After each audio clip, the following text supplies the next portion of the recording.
الحمد لله رب العالمين والصلاة والسلام على أشرف الأنبياء والمرسلين نبينا وحبيبنا محمد وآله وأصحابه أجمعين وعلى من تبعهم بإحسان إلى يوم الدين أما بعد. വളരെയേറെ ബഹുമാനമുള്ള സത്യവിശ്വാസികളെ, സഹോദരങ്ങളെ, ഇൻഷാ അല്ലാഹ് ഈ ഒരു ദർസിൽ ഉളഹിയത്തുമായി ബന്ധപ്പെട്ട്, ബലികർമ്മവുമായി ബന്ധപ്പെട്ട് നാം അനിവാര്യമായും മനസ്സിലാക്കിയിരിക്കേണ്ടുന്ന ചില അഹ്കാമുകൾ, വിധിവിലക്കുകൾ വിശദീകരിക്കുവാനാണ് ഉദ്ദേശിക്കുന്നത്. ഇവിടെ പറയപ്പെടുന്ന കാര്യങ്ങൾ പരിശുദ്ധ ഖുർആനിലുള്ളതും സ്വഹീഹായ ഹദീസുകളിൽ സ്ഥിരപ്പെട്ടതും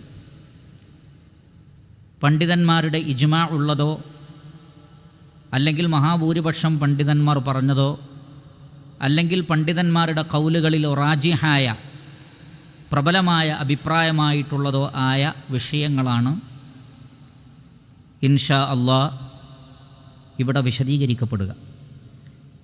എന്നാൽ ആ പ്രമാണങ്ങൾ, ആയത്ത്, ഹദീസ്, ഇബാറത്തുകൾ നാം ഇവിടെ വായിക്കുകയില്ല, സമയദൈർഘ്യം ഭയന്നുകൊണ്ട്. എന്നാൽ അവയിലുള്ള ആശയങ്ങളെ നാം പറഞ്ഞു പോവുകയാണ് ചെയ്യുക. ഇൻഷാ അല്ലാഹ് ഓരോ കാര്യങ്ങളും ശ്രദ്ധിച്ച് കേൾക്കുക. ആദ്യം തന്നെ നമുക്ക് എന്താണ് അൽ ഉളുഹിയ്യ, ഉളുഹിയ്യത്ത് എന്ന് പറഞ്ഞാൽ എന്താണെന്ന് മനസ്സിലാക്കാം. പണ്ഡിതന്മാർ അതിന് നൽകിയ നിർവചനം, ബലിപെരുന്നാൾ ദിവസങ്ങളിൽ അള്ളാഹുവിൻ്റെ പ്രീതി ഉദ്ദേശിച്ചുകൊണ്ട് ശറഅ് നിശ്ചയിച്ച രൂപത്തിൽ അറുക്കപ്പെടുന്ന മൃഗങ്ങൾക്കാണ് അൽ ഉളുഹിയ്യ എന്ന് പറയുന്നത്. അപ്പോൾ ബലിപെരുന്നാൾ ദിവസങ്ങളിൽ എന്ന് പറഞ്ഞാൽ നമുക്കറിയാം, ദുൽഹജ്ജ് 10 മുതൽ പിന്നെ അയ്യാമുത്ത തശ്രീഖിൻ്റെ നാളുകൾ, ഇങ്ങനെ 4 ദിവസം. അത് തന്നെ ബലിപെരുന്നാൾ നമസ്കാരം കഴിഞ്ഞാലാണ് ഈ അറവിൻ്റെ സമയം. എന്നാൽ നമസ്കാരത്തിന് മുമ്പ് ആരെങ്കിലും അറവ് നടത്തിയാൽ അത് ഉളുഹിയ്യത്തായിട്ട് പരിഗണിക്കുകയില്ല, അത് സാധാരണ മാംസമാണ്. പിന്നെ പെരുന്നാൾ ദിവസം ഉൾപ്പെടെ അതിന് ശേഷമുള്ള 3 ദിവസങ്ങൾ അയ്യാമുത്ത തശ്രീഖിൻ്റെ ദിവസങ്ങളാണ്. മൊത്തം 4 ദിവസം. അയ്യാമുത്ത തശ്രീഖിൻ്റെ 4-ാമത്തെ ദിവസത്തിലെ മഗ്രിബ് വരെയുള്ള സമയം. അപ്പോൾ ബലിപെരുന്നാൾ നമസ്കാരം കഴിഞ്ഞതു മുതൽ അയ്യാമുത്ത തശ്രീഖിൻ്റെ അവസാന ദിവസത്തിലെ മഗ്രിബ് വരെയുള്ള സമയത്ത് അള്ളാഹുവിൻ്റെ പ്രീതി ആഗ്രഹിച്ചുകൊണ്ട് അറുക്കപ്പെടുന്ന ആട്, മാട്, ഒട്ടകം, അഥവാ ആട് ഇനം, പശുവിൻ്റെ ഇനങ്ങൾ, ഒട്ടകം, ഈ മൃഗങ്ങൾക്കാണ് അൽ ഉളുഹിയ്യ എന്ന് പറയുന്നത്. അതുകൊണ്ട് തന്നെ ആ പ്രക്രിയക്കും ആ ഇബാദത്തിനും ആ ബലികർമ്മത്തിനും ഉളുഹിയ്യത്ത് എന്ന് പറയാറുണ്ട്, പ്രയോഗിക്കപ്പെടാറുണ്ട്. ഇതാണ് ഉളുഹിയ്യത്ത് എന്താണ് എന്നതിൻ്റെ വിശദീകരണം. ഇനി ഈ പേര് എങ്ങനെ ലഭിച്ചു എന്ന് ചോദിച്ചാൽ പല ഉലമാക്കളും പറഞ്ഞിട്ടുള്ളത്, ളുഹയുടെ സന്ദർഭത്തിൽ ചെയ്യുന്ന കർമ്മം. നമുക്കറിയാം, ബലിപെരുന്നാൾ നമസ്കാരം നബി സല്ലല്ലാഹു അലൈഹി വസല്ലമ വേഗം തന്നെ, സൂര്യൻ ഉദിച്ചു കഴിഞ്ഞാൽ വേഗം തന്നെ നിർവഹിച്ചിരുന്നു. അത് ളുഹയുടെ സമയമാണ്. നമസ്കാരം കഴിഞ്ഞാൽ ഉടനെ അറവാണ്. അതുകൊണ്ട് തന്നെ ആ ളുഹയുടെ സമയത്ത് അറുക്കപ്പെടുന്നത് എന്നുള്ള അർത്ഥത്തിലാണ് അതിന് ഉളുഹിയ്യത്ത് എന്ന് പേര് ലഭിച്ചത് എന്ന് ചില പണ്ഡിതന്മാർ പറയുന്നു. ഏതായിരുന്നാലും ശരി, പിന്നീട് വഹ യുളഹി തളഹിയ എന്ന വാക്കിന് ബലി നൽകുക, ബലികർമ്മം നിർവഹിക്കുക എന്ന അർത്ഥമുണ്ട്. ഒരു പക്ഷേ അത് മുസ്തഖിലായ ബലികർമ്മത്തിന് ഉപയോഗിക്കുന്ന ഒരു വേർഡുമായിരിക്കാം. അള്ളാഹുവാണ് കൂടുതൽ അറിയുന്നവൻ. അതുകൊണ്ട് തന്നെ ഈ ദിവസങ്ങളിൽ അറുക്കപ്പെടുന്നത് നമ്മൾ പറഞ്ഞല്ലോ. അപ്പോൾ ഏറ്റവും ശ്രേഷ്ഠകരമായത്, ആ പേരിനോട് ഏറ്റവും യോജിച്ച് നിൽക്കുന്നത് അപ്പോൾ എപ്പോഴാണ്? ബലിപെരുന്നാൾ ദിവസം നമസ്കാരം കഴിഞ്ഞ് ഉടനെയുള്ള സന്ദർഭത്തിൽ ചെയ്യലാണ് ഏറ്റവും അഫ്ളൽ. അതുകൊണ്ടാണ് നബി സല്ലല്ലാഹു അലൈഹി വസല്ലം അന്ന് പ്രത്യേകിച്ച് ഭക്ഷണമൊന്നും കഴിച്ചിരുന്നില്ല ബലിപെരുന്നാൾ ദിവസം. പിന്നെയോ ഈ ഉരുവിനെ അറുത്ത് അതിൻ്റെ മാംസം വേവിച്ചിട്ട് അതിൽ നിന്നായിരുന്നു കഴിച്ചിരുന്നത്. അപ്പോൾ ഏറ്റവും ശ്രേഷ്ഠം ആ ദിവസത്തിൽ ളുഹറിൻ്റെ മുമ്പായി തന്നെ ചെയ്യലാണ്. പിന്നീട് തൊട്ടടുത്ത ദിവസം ഏറ്റവും ശ്രേഷ്ഠത കുറഞ്ഞത് അവസാനത്തെ ദിവസമാണ്. പക്ഷേ അയ്യാമുത്ത തശ്രീഖിൻ്റെ ഈ പറയപ്പെട്ട 3 ദിവസങ്ങളിലും ഇത് അനുവദനീയമാണ്. അതെല്ലാം ഉളുഹിയ്യത്തായി പരിഗണിക്കപ്പെടും. എന്നാൽ ആ ദിവസം കഴിഞ്ഞാൽ പിന്നെ അതിന് മുമ്പുള്ളതുപോലെ തന്നെയുള്ള ഹുക്കുമാണ്. അതിന് വെറും മട്ടനിറച്ചിയുടെ ഒരു അവസ്ഥ മാത്രമേ ഉണ്ടാവുകയുള്ളൂ. ഉളുഹിയ്യത്തിൻ്റെ പ്രതിഫലം അതിന് ഉണ്ടാവുകയില്ല. ഉളുഹിയത്ത് അത് ശറഇൽ വളരെ പ്രധാനപ്പെട്ടതാണ് എന്നതിന് പരിശുദ്ധ ഖുർആനിൽ തന്നെ ധാരാളം തെളിവുണ്ട്. സ്വഹീഹായ ഹദീസുകളിലും തെളിവുകൾ നമുക്ക് കാണാൻ സാധിക്കും. അതുകൊണ്ട് തന്നെ അത് ശറഇൽ നിശ്ചയിക്കപ്പെട്ട ഒരു മഹത്തായ ഇബാദത്താണ്. എന്നാൽ ഇതിൻ്റെ ഹുക്മ് ഇത് വാജിബാണോ അതല്ല സുന്നത്താണോ, പണ്ഡിതന്മാർക്കിടയിൽ അഭിപ്രായ വ്യത്യാസമുണ്ട്. അതിലേറ്റവും പ്രധാനപ്പെട്ട അഭിപ്രായം സുന്നത്തുൻ മുഅക്കദ, വളരെ ശക്തമായ സുന്നത്താണ്. ചില ഉലമാക്കൾ പറഞ്ഞു അതിനൊരു വജ്ഹുണ്ട് താനും. ഒരു നാട്ടിൽ അത് നിർവഹിക്കപ്പെട്ടിട്ടില്ലെങ്കിൽ എല്ലാവരും കുറ്റക്കാരാകും. കാരണം അത് ഇസ്ലാമിൻ്റെ പ്രധാനപ്പെട്ട ഒരു അടയാളമാണ്. ഒരു നാട്ടിൽ അങ്ങനെ ഒരു അടയാളമേ കാണുന്നില്ലെങ്കിൽ അവർ കുറ്റക്കാരാകും. അപ്പോൾ ആരെങ്കിലും ഒന്ന് ചെയ്താൽ ബാക്കിയുള്ളവർക്ക് പിന്നീട് അത് സുന്നത്തായി എന്ന ഒരു അഭിപ്രായവും പണ്ഡിത ലോകത്തുണ്ട്. ഈ രണ്ട് അഭിപ്രായങ്ങളാണ് കൂടുതൽ ശരിയായി തോന്നുന്നത്. എന്നാൽ വാജിബാണ് എന്നുള്ളത് ദുർബലമായ അഭിപ്രായമാണ്. ഇനി ഉളുഹിയത്തിൻ്റെ ലക്ഷ്യം എന്താണ്? അതിലൂടെ നേടിയെടുക്കാവുന്ന ലക്ഷ്യങ്ങൾ എന്താണ്? അതിലേറ്റവും പ്രധാനപ്പെട്ടത് അള്ളാഹുവിനെയും റസൂലിനെയും അനുസരിക്കുക എന്നത് തന്നെയാണ്. ഏത് ഇബാദത്തിൻ്റെയും അടിസ്ഥാനം അതാണല്ലോ. പ്രഥമമായി അതിൻ്റെ ഏറ്റവും വലിയ ഫള് എന്ന് പറഞ്ഞാൽ അള്ളാഹുവിനെ അനുസരിക്കുക, നബി സല്ലല്ലാഹു അലൈഹി വസല്ലമയെ അനുസരിക്കുക.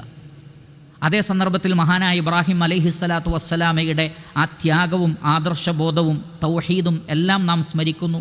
അള്ളാഹുവിൻ്റെ നാമത്തിൽ അറക്കുന്നത് കൊണ്ട് തന്നെ ബഹുദൈവാരാധനയിൽ നിന്ന് മുക്തമായി തൗഹീദിൻ്റെ പ്രഖ്യാപനം അവിടെ ഉണ്ടാകുന്നു. ആ ബലിമൃഗത്തിൻ്റെ മാംസത്തിൽ നിന്ന് നമ്മൾ കഴിച്ചുകൊണ്ട് പെരുന്നാളിൽ നമ്മൾ സന്തോഷിക്കുന്നു. പാവങ്ങൾക്ക് നൽകിക്കൊണ്ട് മറ്റുള്ളവരുടെ പ്രയാസങ്ങളും നമ്മൾ നീക്കുന്നു. ഇസ്ലാമിൻ്റെ മഹത്തായ ഒരു ചിഹ്നത്തെ സജീവമാക്കുന്നു. ഇങ്ങനെ ഒരുപാട് ഹിക്മത്തുകൾ, ഒരുപാട് നന്മകൾ ഈ ഒരു ബലികർമ്മത്തിലുണ്ട് എന്ന് നമ്മൾ മനസ്സിലാക്കുക. അതുകൊണ്ട് തന്നെ ഇതെല്ലാം മനസ്സിലാക്കി ബലി അറുക്കുവാൻ ഒരാൾ ഉദ്ദേശിച്ചു കഴിഞ്ഞാൽ, അത് സ്ത്രീയാകട്ടെ പുരുഷനാകട്ടെ, സ്ത്രീക്കും അങ്ങനെ സ്വന്തമായൊരു ബലി നിർവഹിക്കാമെന്നതിന് യാതൊരു വിരോധവുമില്ലാത്ത കാര്യമാണത്. പിതാക്കന്മാർ തന്നെ ആവണമെന്നില്ല, പുരുഷന്മാർ തന്നെ ആവണമെന്നില്ല. ഒരു സ്ത്രീക്ക് ബലി നിർവഹിക്കുവാൻ അവൾ ഉദ്ദേശിക്കുന്നുവെങ്കിൽ ആവാം. അപ്രകാരം സ്ത്രീയാകട്ടെ പുരുഷനാകട്ടെ അവർ ബലിയിറക്കുവാൻ ഉദ്ദേശിച്ചു കഴിഞ്ഞാൽ പിന്നെ ദുൽഹജ്ജ് 1 മുതൽ അവർ അവരുടെ മുടി, നഖം ഇതൊന്നും അവർ നീക്കം ചെയ്യാൻ പാടില്ല. അത് ഉദ്ദേശിച്ചവർ മാത്രം മതി, വീട്ടിലുള്ള എല്ലാവരും വേണ്ടതില്ല. ഉപ്പ ഉദ്ദേശിച്ചു, അതുകൊണ്ട് മക്കളും മുടിയെടുക്കാതിരിക്കണമോ? അങ്ങനെ വേണ്ടതില്ല. ആരാണോ ബലികർമ്മം നിർവഹിക്കുന്നത്, അതിന് നേതൃത്വം കൊടുക്കുന്നത്, ആ വ്യക്തി സ്ത്രീയാണെങ്കിലും പുരുഷനാണെങ്കിലും അവരുടെ ശരീരത്തിലെ മുടികൾ, നഖം തുടങ്ങിയവ അവർ നീക്കം ചെയ്യാൻ പാടില്ലാത്തതാണ്. ഇത് പാടില്ലാത്തതാണ് എന്ന് പറയുമ്പോൾ ഹറാമാണോ അതല്ല കറാഹത്താണോ? അവിടെ പണ്ഡിതന്മാർക്ക് അഭിപ്രായ വ്യത്യാസമുണ്ട്. കൂടുതൽ ശരിയായത് അത് പാടില്ല എന്ന് തന്നെയാണ്. കാരണം ഹദീസിൽ വന്ന പ്രയോഗങ്ങളൊക്കെ അവർ അങ്ങനെ ചെയ്യാതിരിക്കട്ടെ, അവർ അങ്ങനെ ചെയ്യരുത് എന്നെല്ലാം തുടങ്ങിയിട്ടുള്ള പ്രയോഗങ്ങളാണ്. എന്നാൽ ആരെങ്കിലും മറന്നുകൊണ്ട് നഖം വെട്ടി അല്ലെങ്കിൽ മുടിയെടുത്തു, മറന്നുകൊണ്ടാണെങ്കിൽ കുഴപ്പമില്ല, അയാളെ സംബന്ധിച്ചിടത്തോളം ഒരു പ്രയാസവുമില്ല. ഇനി ഒരാൾക്ക് തലയിൽ ഉപദ്രവമുണ്ടായി, നഖം മുറിഞ്ഞ് പ്രയാസം ഉണ്ടാകുന്ന ഒരു വേദന ഉണ്ടാകുന്ന അവസ്ഥയുണ്ടായി, ആ സമയത്തും നിർബന്ധിതാവസ്ഥയിലും ചെയ്യാം. എന്നാൽ മനഃപൂർവ്വം ചെയ്താലോ? ഹറാമാണ് എന്ന് പറഞ്ഞ പണ്ഡിതന്മാർ പറഞ്ഞു അവർ തൗബയും ഇസ്തിഗ്ഫാറും ചെയ്യണം, അവർ തൗബ ചെയ്യണം. കാരണം ഒരു തെറ്റാണ് ചെയ്തത്, പശ്ചാത്തപിക്കണം. പക്ഷേ അവരുടെ ഉളുഹിയത്തിന് അത് ബാധിക്കുകയില്ല. അവർ നഖമെടുത്താലും മുടിയെടുത്താലും അവരുടെ ഉളുഹിയത്തിന് അത് ബാധിക്കുകയില്ല. പക്ഷേ അവർ ഹറാമാണെന്ന ഹുക്മ് അംഗീകരിക്കുന്നവരാണെങ്കിൽ അവർ തൗബ ചെയ്യണം. ചെയ്തത് തെറ്റാണ്, അതോടൊപ്പം അവരുടെ ഉളുഹിയത്തിൻ്റെ സമ്പൂർണ്ണ പ്രതിഫലത്തിൽ കുറവ് സംഭവിക്കുകയും ചെയ്യും. എന്നാൽ കറാഹത്താണ് എന്ന് പറഞ്ഞവർ, ഇനി ഒരാൾ ഇസ്തിഗ്ഫാർ നടത്തിയിട്ടില്ലെങ്കിലും കുഴപ്പമില്ല, നബി സല്ലല്ലാഹു അലൈഹി വസല്ലമ ഒരു മര്യാദ എന്നുള്ള നിലക്കും ഹജ്ജിന് പോയിട്ടുള്ള ആളുകളോട്, ഇഹ്റാമിലുള്ള ആളുകളോടുള്ള ഒരു ഐക്യദാർഢ്യം എന്നുള്ള നിലക്കും പറഞ്ഞതാണ്. എന്നാൽ ആരെങ്കിലും അങ്ങനെ ചെയ്താൽ കുഴപ്പമില്ല എന്ന് പറഞ്ഞവരുമുണ്ട്. കൂടുതൽ സൂക്ഷ്മത ആദ്യത്തേതാണ്. അള്ളാഹുവിൻ്റെ റസൂൽ അങ്ങനെ പറഞ്ഞിരിക്കെ നമ്മളത് ചെയ്യാതിരിക്കുക. മറന്നുകൊണ്ടാണെങ്കിൽ കുഴപ്പമില്ല, മനഃപൂർവ്വമാണെങ്കിൽ തൗബ ചെയ്യുക. പക്ഷെ അത് ഉളുഹിയത്തിനെ ബാധിക്കുന്നതല്ല, അതിൻ്റെ സമ്പൂർണ്ണ പ്രതിഫലത്തെ അത് ബാധിക്കുമെന്നതിൽ സംശയവുമില്ല. ഇനി ഞാൻ നേരത്തെ സൂചിപ്പിച്ചതുപോലെ നമുക്ക് ബലി മൃഗമായി അറക്കാൻ തിരഞ്ഞെടുക്കേണ്ടത് ആട് ഇനത്തിൽപ്പെട്ടത്, അതേപോലെ തന്നെ പശു ഇനത്തിൽപ്പെട്ടത്, പശു, കാള, പോത്ത് അങ്ങനെയുള്ളത്. പിന്നെ ഒട്ടകം. അതല്ലാത്തത് കോഴി, അതല്ലെങ്കിൽ കുതിര, കഴുത, അതേപോലെയുള്ളതൊന്നും ഇതിൽ പാടില്ല എന്ന് പണ്ഡിതന്മാർ പ്രത്യേകം പറഞ്ഞിട്ടുണ്ട്. ഇനി ഇവയുടെ പ്രായം പരിശോധിക്കുകയാണെങ്കിൽ ആടാണെങ്കിൽ 1 വർഷം തികഞ്ഞതാണ്. അത് ചെമ്മരിയാടാണെങ്കിലും കോലാടാണെങ്കിലും. പിന്നെ ചെമ്മരിയാട്ടിൽ ഒരു ഇളവ് നൽകപ്പെട്ടിട്ടുണ്ട്. 6 മാസം കഴിഞ്ഞതാണെങ്കിലും ജായിസാണ്. അഫ്ളലിനെതിരാണെങ്കിലും അനുവദനീയമാണ്. ചെമ്മരിയാട് 6 മാസം കഴിഞ്ഞതാവാം.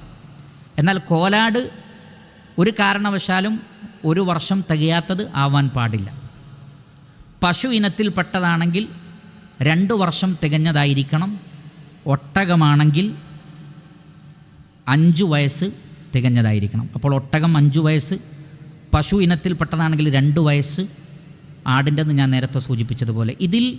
ഇത് ശറഇൽ സ്ഥിരപ്പെട്ടതും അള്ളാഹുവിൻ്റെ റസൂലിൽ നിന്ന് സ്ഥിരപ്പെട്ട പ്രായമാണ്.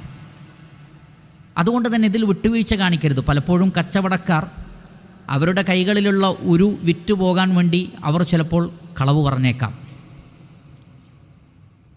വാങ്ങുന്ന ആളുകൾ അത്രയൊന്നും ശ്രദ്ധിക്കാറില്ല. അത് പറ്റില്ല.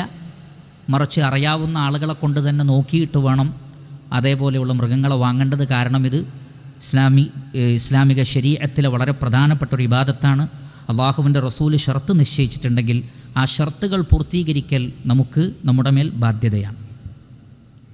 ഇനി എത്ര ആൾക്ക് വരെ ഇതിൽ ഷെയർ കൂടാമെന്നുള്ളതാണ്. ആടാണെങ്കിൽ ഒരു വീട്ടിലേക്ക് ഒരാൾക്ക് ഒരു ആട്, അതിൽ ഷെയർ കൂടാൻ പാടില്ല. ഒരു കുടുംബത്തിലേക്ക് ഒരു ആട്, അതിൽ ഷെയർ കൂടാൻ പാടില്ല.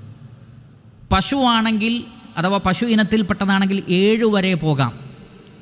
ചിലരുടെ ധാരണ 7 തന്നെ തികയണമെന്നാണ്. അങ്ങനെയല്ല. 2 ആളാവാം, 3 ആളാവാം, കുറവ് എത്രയുമാകാം.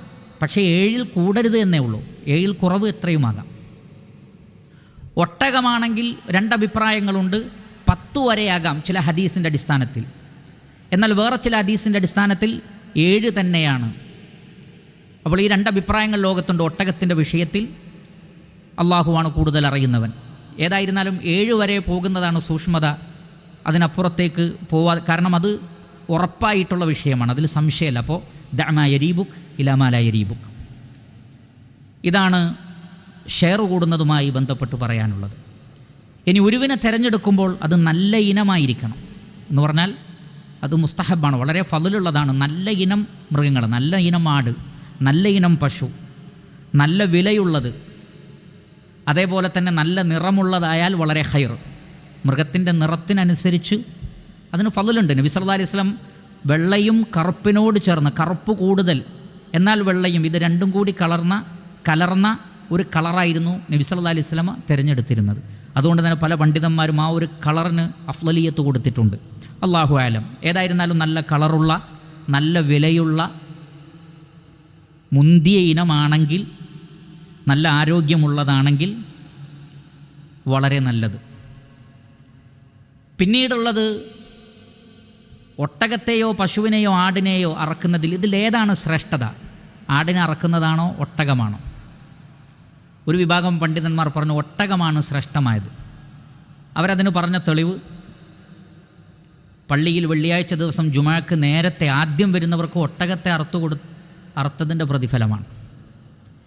പിന്നെ പശു, മൂന്നാമതാണ് ആട് പറഞ്ഞത്. അപ്പോൾ ഏറ്റവും കൂടുതൽ ഫളൽ ഒട്ടകത്തെ അറക്കുന്നതിന് ആ തെളിവ് വെച്ചുകൊണ്ട് അങ്ങനെ പറഞ്ഞവരുണ്ട്.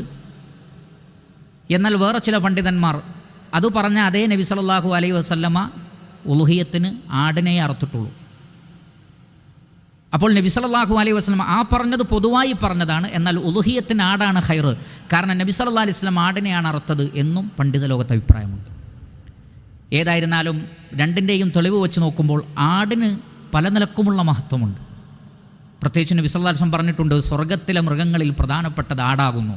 സ്വഹിയായ ഒരു ഹദീസിൽ വന്നതാണ്. അപ്പോൾ ആടിനൊരു പ്രത്യേകതയുണ്ട്. അല്ലാഹു ആലം, ആടാണ് കൂടുതൽ നല്ലത് എന്ന അഭിപ്രായമാണ് കൂടുതൽ ശരിയായി തോന്നുന്നത്. അല്ലാഹുവാണ് കൂടുതൽ അറിയുന്നവൻ. പിന്നെ ഈ മൃഗങ്ങളെ തിരഞ്ഞെടുക്കുമ്പോൾ ഇവയിൽ പ്രധാനപ്പെട്ട 4 കാര്യങ്ങൾ ഒരു നിലക്കും ഉണ്ടാവാൻ പാടില്ല. അത് നിഷിദ്ധമാക്കിയിരിക്കുന്നു റസൂലുള്ളാഹി സ്വല്ലല്ലാഹു അലൈഹി വസല്ലം. ഒന്ന്, വ്യക്തമായ കണ്ണിൻ്റെ കാഴ്ചക്ക് പ്രശ്നമുള്ളത്, ഏതെങ്കിലും ഒരു കണ്ണിനോ 2 കണ്ണിൻ്റെയോ കാഴ്ചക്ക് വ്യക്തമായ പ്രശ്നമുണ്ട് എന്ന് തോന്നപ്പെടുന്നത്. അതേപോലെ തന്നെ നല്ല രോഗമുണ്ട്, രോഗിയാണ് എന്ന് കണ്ടാൽ തന്നെ അറിയാവുന്ന ചെറിയ ഏതെങ്കിലും ജലദോഷമോ പനിയോ അല്ല, മറിച്ച് രോഗിയാണെന്ന് തോന്നുന്നത് പാടില്ല. നല്ല മുടന്തുള്ളത്, നല്ല മുടന്ത് എന്ന് പറഞ്ഞാൽ പണ്ഡിതന്മാർ പറഞ്ഞത് തൻ്റെ കൂടെയുള്ള മറ്റു മൃഗങ്ങളുടെ കൂടെ നടന്നെത്താത്തത്. എന്നാൽ ചിലതിന് കാലിനൊക്കെ ഒരു പ്രശ്നം ഉണ്ടാവും, പക്ഷേ നടക്കാനും ഓടാനും ഒരു പ്രശ്നവും ഇല്ലാത്തതുണ്ട്, അത് കുഴപ്പമില്ല.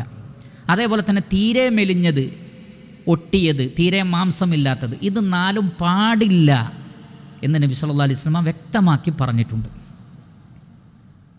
അപ്പോൾ ഇതിനോട് ഖിയാസ് ചെയ്തുകൊണ്ട് ഈ പറഞ്ഞത് പാടില്ലെങ്കിൽ ഇതിനേക്കാൾ മോശമായത് തീരെ പാടില്ല എന്നാണല്ലോ. അപ്പോൾ ഒരു കാലില്ല, അല്ലെങ്കിൽ മുന്നിലുള്ള ഒരു കൈയില്ല, അല്ലെങ്കിൽ ഒരു ചെവി തന്നെ അങ്ങനെ തന്നെ കീറിപ്പോയിട്ടുണ്ട്, അല്ലെങ്കിൽ മുറിഞ്ഞു പോയിട്ടുണ്ട്, ഇങ്ങനെയുള്ളതാണെങ്കിൽ ശരീരത്തിന് വളരെ വ്യക്തമായ അപകടം പറ്റിയിട്ടുണ്ട് എങ്കിൽ അതും പാടില്ലാത്തതാണ്. കാരണം നേരത്തെ പറഞ്ഞത് പാടില്ലെങ്കിൽ അതിനേക്കാൾ മോശമായ അവസ്ഥ പാടില്ലാത്തതാണ്.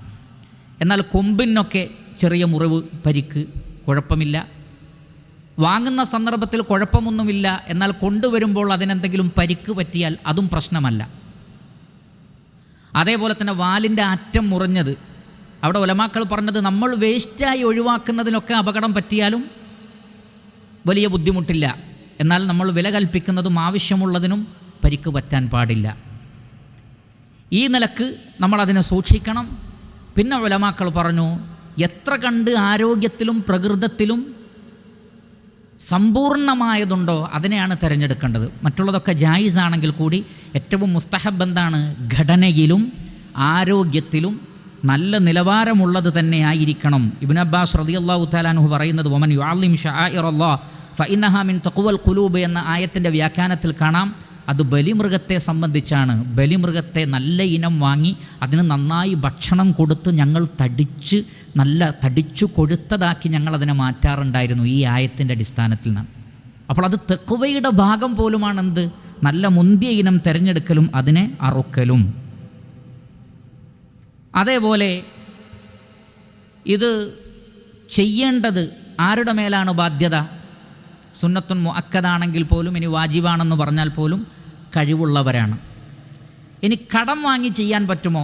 പണ്ഡിതന്മാർ പറഞ്ഞു, വീട്ടാൻ സാധിക്കുമെന്നുറപ്പുള്ളവർക്ക് കടം വാങ്ങി ചെയ്യാം. എന്നാൽ ഒരാൾക്ക് കടം കൊടുക്കാനുണ്ടായാൽ പണം ആവശ്യപ്പെടുന്ന ഒരു ഘട്ടമാണ്. ഇവിടെ ഉളുഹിയത്തിൻ്റെ മൃഗത്തിന് പൈസ ചിലവാക്കണം. അപ്പോൾ ഏതിന് മുൻഗണന കൊടുക്കണം? അവിടെ കടം വീട്ടണം. എന്നാൽ സമയമുള്ളതാണെങ്കിൽ ഒരാളെ കയ്യിൽ പണവുമില്ല, അയാൾക്ക് കടം വാങ്ങി ഉളുഹിയത്ത് ചെയ്യാവുന്നതാകുന്നു.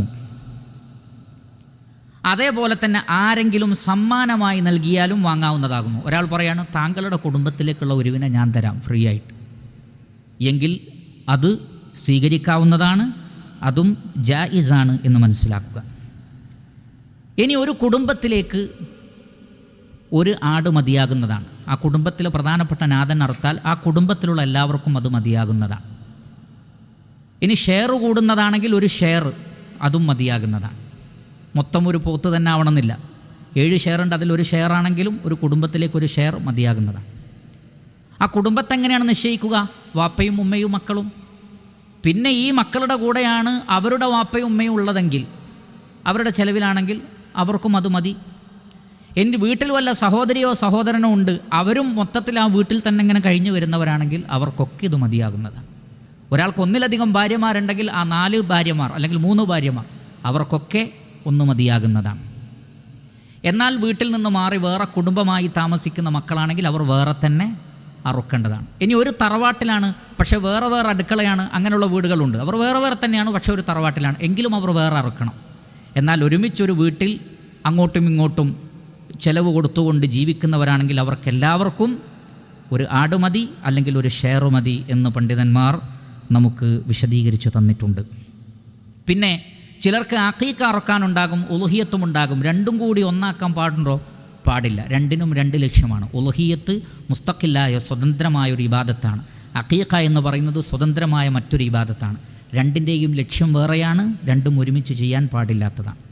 ഇനി വല്ലവരും മൃഗത്തെ അറുക്കാൻ നേർച്ചയാക്കിയിട്ടുണ്ടെങ്കിൽ ആ നേർച്ച ഇതിലേക്ക് കൊണ്ടുവരാൻ പാടുണ്ടോ? അതും പാടില്ലാത്തതാണ്. നേർച്ച വേറെ തന്നെയാണ്, അതും മുസ്തഖില്ലായ ഇബാദത്താണ്.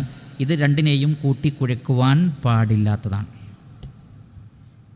ഇനി അങ്ങനെ കാര്യങ്ങളൊക്കെ സെറ്റായി കഴിഞ്ഞാൽ ഇനി അറവ് നടത്തണം. അറവ് നടത്തുമ്പോൾ എന്താണ് പറയേണ്ടത്? അറക്കുമ്പോൾ എന്താണ് പറയേണ്ടത്? ബിസ്മില്ലാഹ്, അള്ളാഹുവിൻ്റെ നാമത്തിൽ. ഇത് വളരെ പ്രധാനപ്പെട്ടതാണ്. കാരണം പരിശുദ്ധ ഖുർആനിൽ ആവർത്തിച്ച് പറഞ്ഞതാണ്, നിങ്ങൾ അള്ളാഹുവിൻ്റെ പേര് ഓർക്കണം. അതുകൊണ്ട് തന്നെ ചില പണ്ഡിതന്മാർ ബിസ്മില്ല എന്ന് പറഞ്ഞിട്ടില്ലെങ്കിൽ അത് സ്വഹീഹാവുകയില്ല എന്ന് വരെ പറഞ്ഞവരുണ്ട്.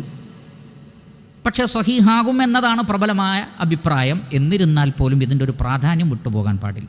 ബിസ്മില്ല, നബി സല്ലല്ലാഹു അലൈഹി വസല്ലം പറഞ്ഞിരുന്നത് സ്വഹീഹായ ഹദീസിൽ സ്ഥിരപ്പെട്ടതാണ്. ബിസ്മില്ല, അള്ളാഹുവിൻ്റെ നാമത്തിൽ. അള്ളാഹു അക്ബർ, അള്ളാഹു ഏറ്റവും വലിയവനാകുന്നു. അള്ളാഹു മഹാദ മിൻക, അള്ളാഹു ഇത് നിന്നിൽ നിന്നാണ്, അഥവാ നീ നൽകിയത് തന്നെയാണ്. വലക, ഇത് നിനക്ക് വേണ്ടി ഞങ്ങൾ അറക്കുന്നു, അഥവാ നിൻ്റെ പ്രീതി മാത്രം കാംക്ഷിച്ചുകൊണ്ട്.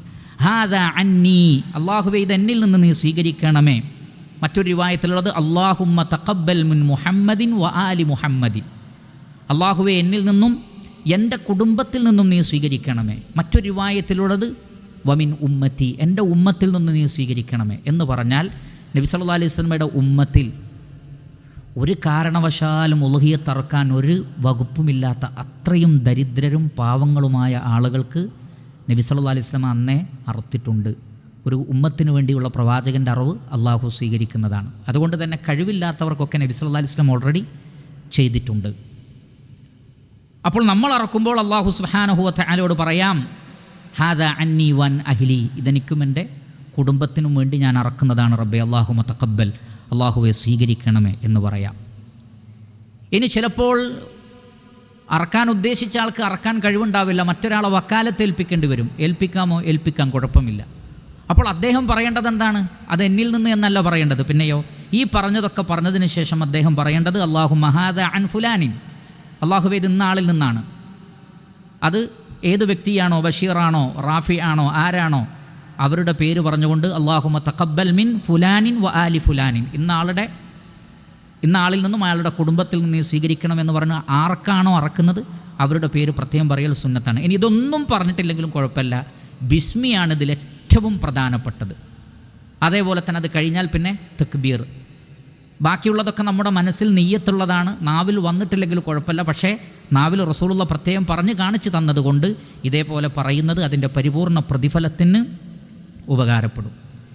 ഇനി അറക്കുമ്പോൾ മരിച്ചു പോയവരെ കൂടി നമുക്ക് നിയ്യത്താക്കാമോ? നിയ്യത്താക്കാമെന്നാണ് പണ്ഡിതന്മാർ നമുക്ക് മനസ്സിലാക്കി തന്നിട്ടുള്ളത്.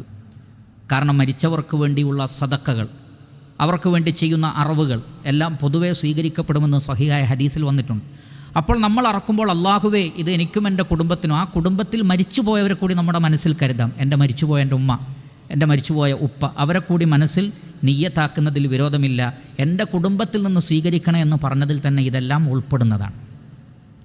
അതേപോലെ തന്നെ മരണപ്പെട്ട വ്യക്തി വസിയ്യത്ത് നൽകിയിട്ടുണ്ടെങ്കിൽ, ഒരാൾ വസിയ്യത്ത് നൽകി പിന്നീട് മരണപ്പെട്ടു പോയി, അദ്ദേഹത്തിന് തോന്നുകയാണ് ഞാൻ മരിക്കും, ബലിപെരുന്നാൾ വരുന്നതിന് മുമ്പ് ഒരു പക്ഷേ ഞാൻ മരിച്ചേക്കാം.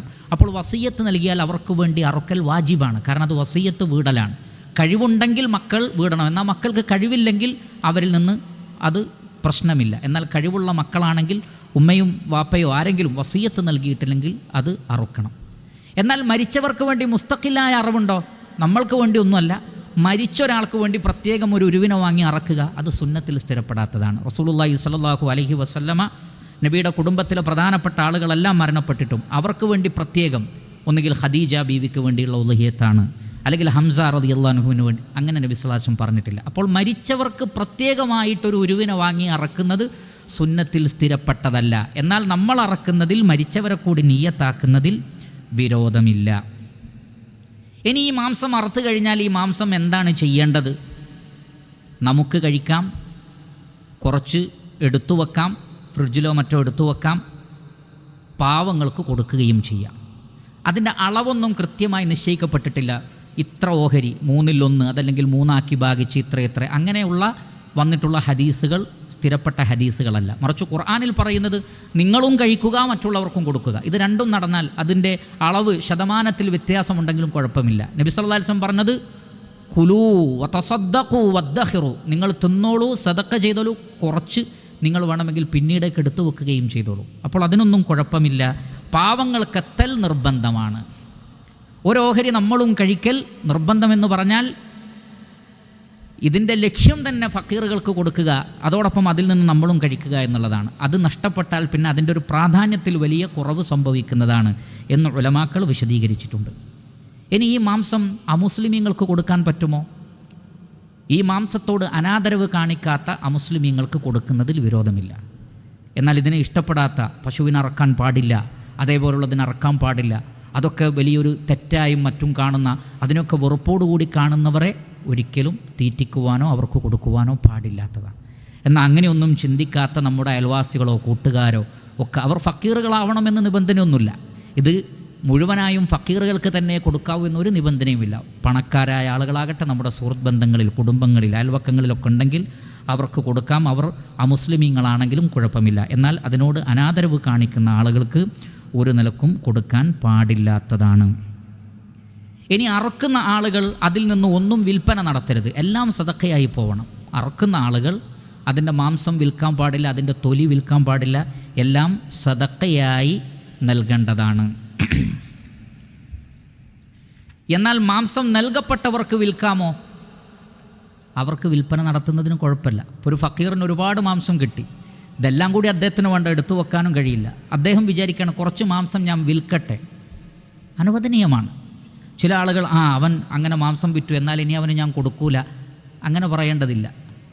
അതേപോലെ തന്നെയാണ് ഫിത്ർ സക്കാത്ത്. ഫിത്ർ സക്കാത്ത് നമ്മൾ പാവങ്ങൾക്ക് കൊടുക്കണം, അരി കൊടുക്കണം. ഒരാൾക്ക് കുറേ അരി കിട്ടി, ഒരു മിസ്കീന് കുറേ അരി കിട്ടി, അദ്ദേഹം വിചാരിക്കണം കുറച്ച് ഞാൻ വിൽപ്പന നടത്തട്ടെ, അതിൻ്റെ പൈസ, അതിന് വിരോധമില്ല. വാങ്ങിയ ആൾക്ക് വിൽക്കുന്നതിൽ വിരോധമില്ല. ഇതിനെ അറക്കുന്ന ആൾ അതിൽ വിൽപ്പന നടത്താൻ പാടില്ല, ഉദ്ദേശം ഉണ്ടാവാൻ പാടില്ല, തൊലി പോലും അയാൾ വിൽപ്പന നടത്താൻ പാടില്ല, ഫക്കീറുകൾക്ക് കൊടുക്കുകയാണ് വേണ്ടത്. എന്നാൽ ലഭിച്ച ഫക്കീറുകൾക്ക് തൊലി വിൽക്കാം, മാംസം വിൽക്കാം, അത് ജായിസാണ്, അനുവദനീയമാണ്.